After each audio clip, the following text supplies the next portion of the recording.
Emails are convenient. We write emails every day. But have we ever thought whether we are doing it the right way? We write formal emails to our colleagues, to company clients, to apply for jobs, basically to people who we have never met or don't know very well. This is what demands us to pay attention to what we write and how we write. The English-speaking world often operates at a semi-formal level. Language is friendly and welcoming with some formal expressions, but never informal. Let us take a minute to think about the purpose and the impact of our emails. Does the receiver understand your message the exact way you meant it? Have you ever had to call up or meet the person and explain what you meant in the email?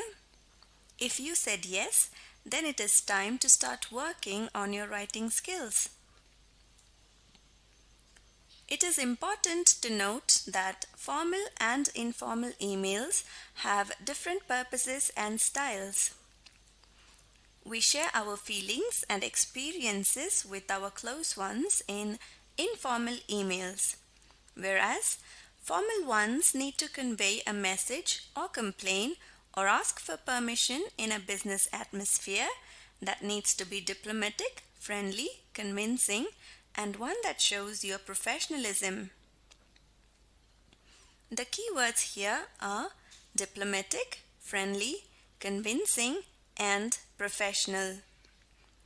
Let us look at how we can write to show these qualities. Let's consider this email. Read it and think of how professional it looks.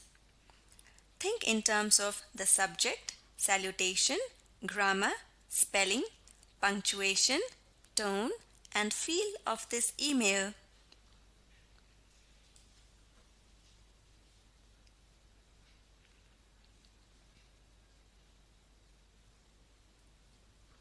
Let's start from the subject. It doesn't give a good idea of the focus of the email. We can make the subject more informative by giving specific information and avoiding general topics. Keep the word count between 3 and 6. Do not give unnecessary information. It will confuse the receiver. The idea is to make it easier for the receiver to understand the importance of the email and whether they need to act on it right away.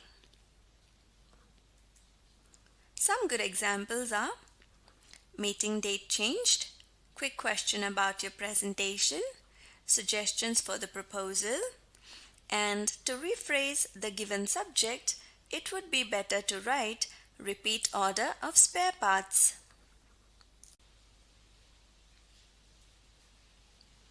Look at these salutations. Which of these do you think are formal? In other words, which of these would you use to write to a person you have never met?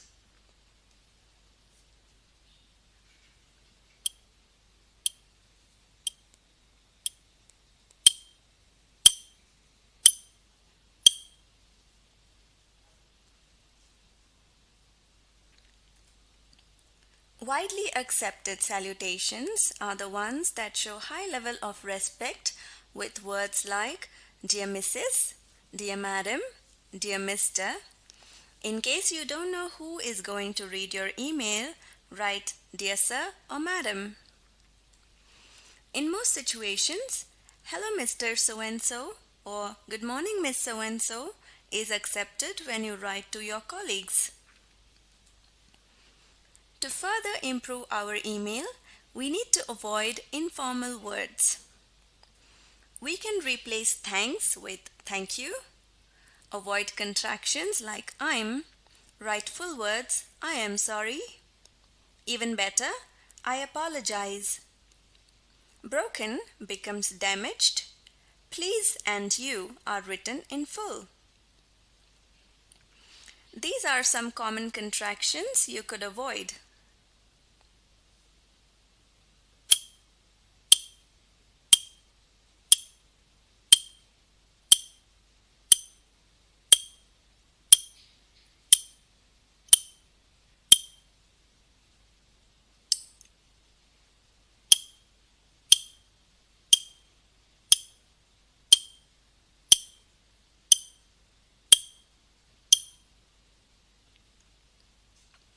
Notice that most of these words have an apostrophe. But be careful, an apostrophe can mean different things when it is followed by S. Sonia's bag is green. Here, apostrophe S is used to show possession. The bag belongs to Sonia and it is green. Sonia's a nice girl. Sonia's is short for Sonia is. So, the full sentence is Sonia is a nice girl. Let's practice this. In these sentences, is apostrophe S possessive or short for is?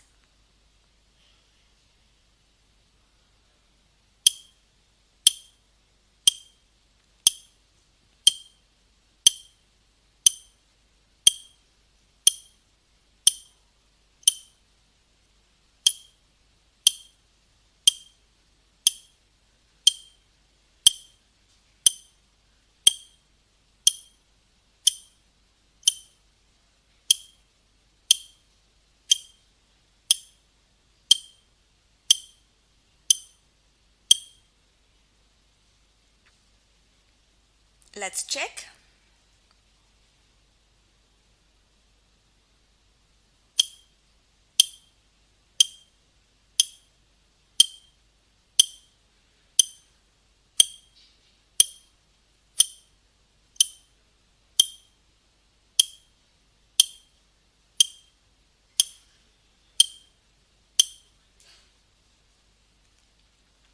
Did you get them right? Now try and add an apostrophe where needed.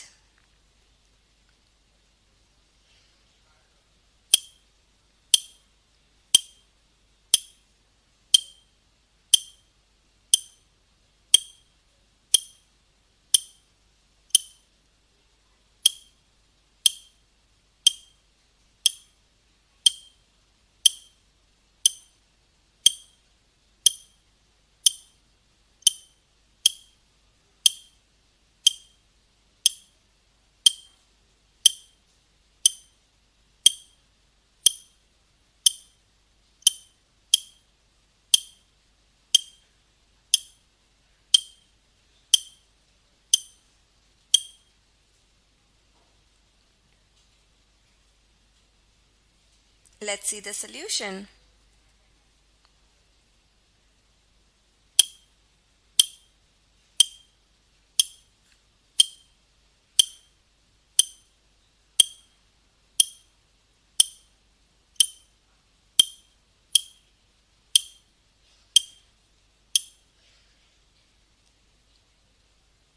How well did you do?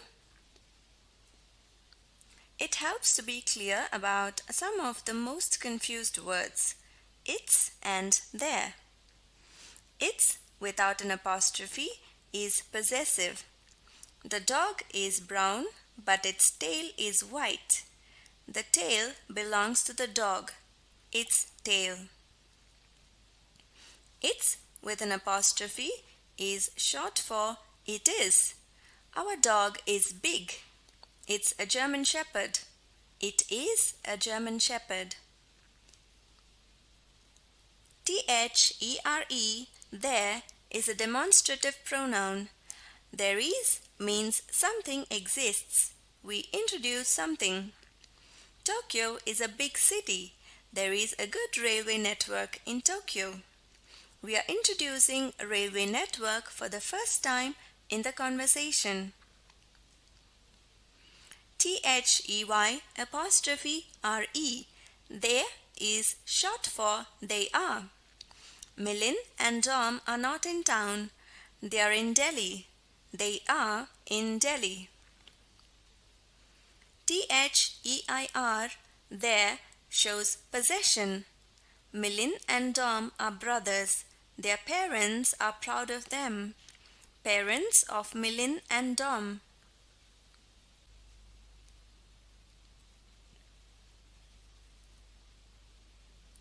Now, select the correct option.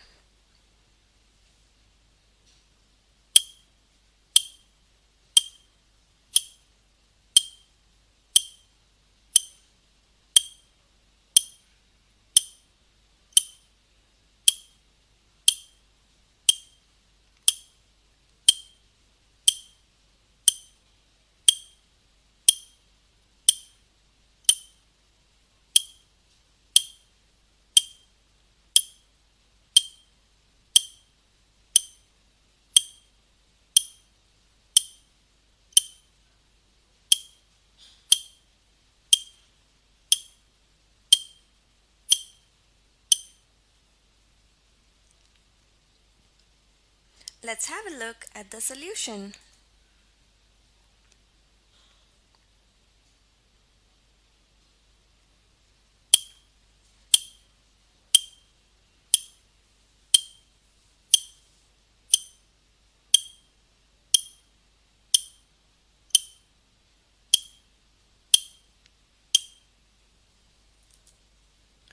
Did you do well? Another very important thing is the voice. Not your speaking voice, the voice of the sentence. There are two voices, active and passive. If you are writing to your friend, you would write, "They have confirmed Karen's reservation for Friday." For formal emails, we prefer passive voice where the action is more important than the doer. For example, Karen's reservation has been confirmed for Friday. Do not confuse with ASDSTE 100 rule. Use only the active voice in procedural writing. Use the active voice as much as possible in descriptive writing. Do not confuse email writing with technical writing. The structure of a passive sentence is different from active. For passive sentence, we always use the be verb with the main verb in the third form. In the given sentence, have confirmed becomes has been confirmed. The object of the active sentence becomes the subject of the passive sentence.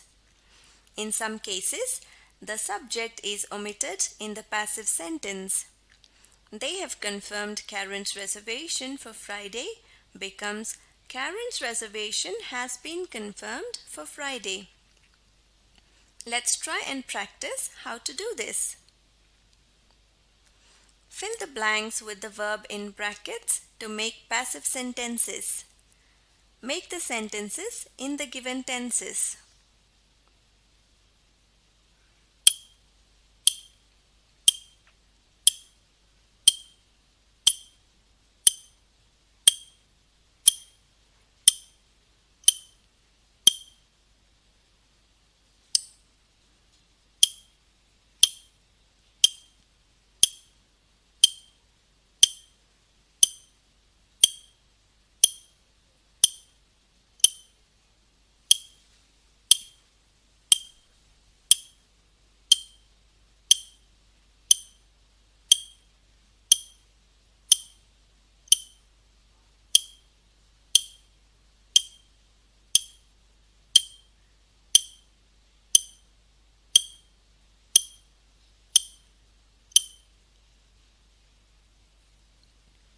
Let's check.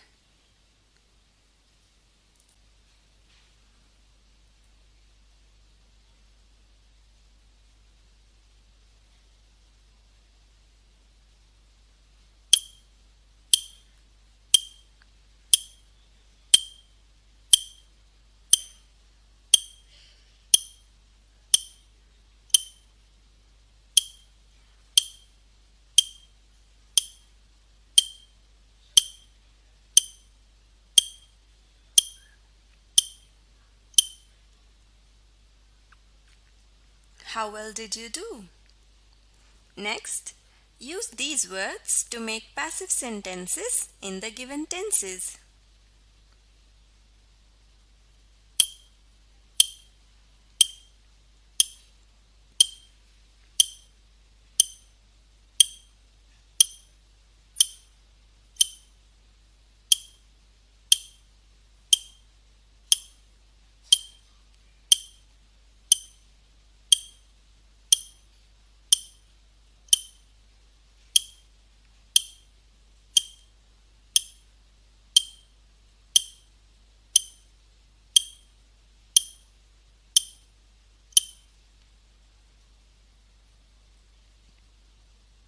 And the solution is here.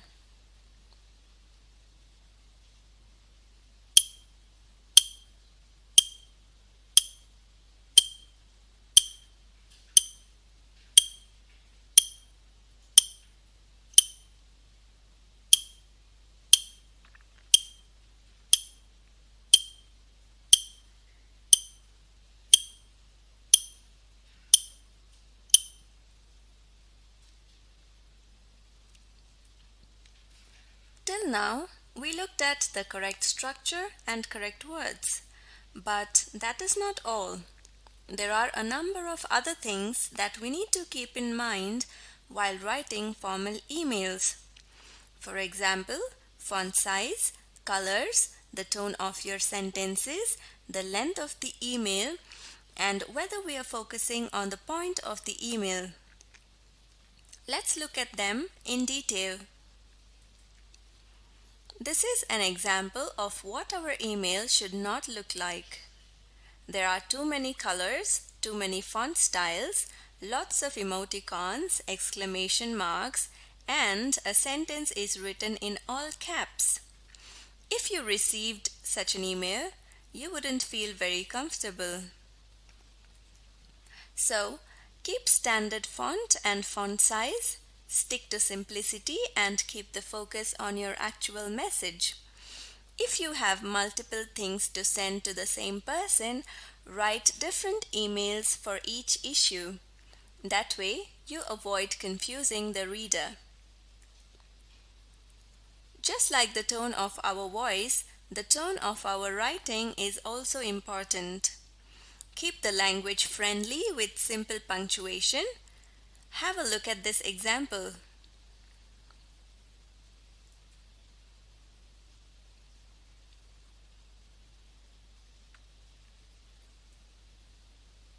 The word pumped is all it takes to convey a positive tone in this message. Emphasize your words sparingly. Too much of bold text, underlines, or italics are distracting and difficult to understand. They make our email appear harsh and rude.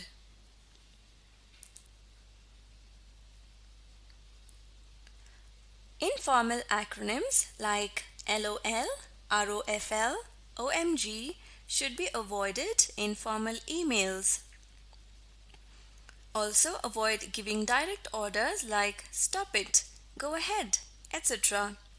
Instead, use requests like please, kindly, if you could, if possible. Could you possibly help me with this? Is a polite request. Avoid emoji and emoticons. To make sure that your email is not going to be misunderstood, read your email aloud and see how it sounds to you. Avoid using all capitals. It is equal to yelling. If you wouldn't yell at someone in real life, you shouldn't be yelling on an email either. Now, let's apply all these tips to the email we saw in the beginning and try to rewrite the email.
It would look something like this.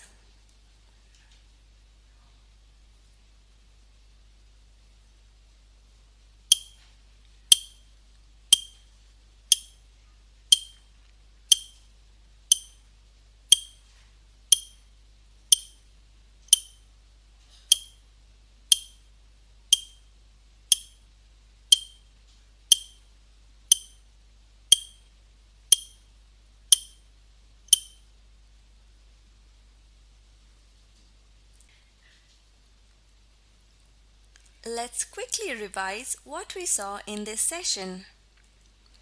Use formal salutation and ending. Use appropriate subject line, which is not too short or too long and provides specific information.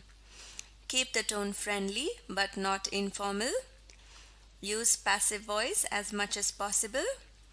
Double check for grammatical errors, spellings, apostrophes, etc. Avoid short forms and informal acronyms. Check the length of the email, right to the point. Avoid emoji and emoticons.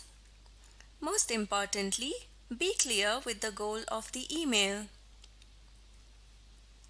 Now we know how to write our emails, but we should also know when not to write emails.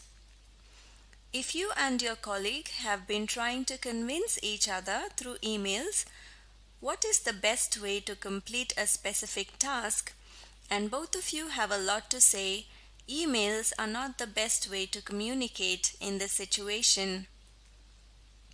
You might want to call your colleague or walk up to him or her and discuss it face to face. If it is someone away from you, you could use Skype. Stop writing back and forth when there is conflict. Use a phone or Skype instead.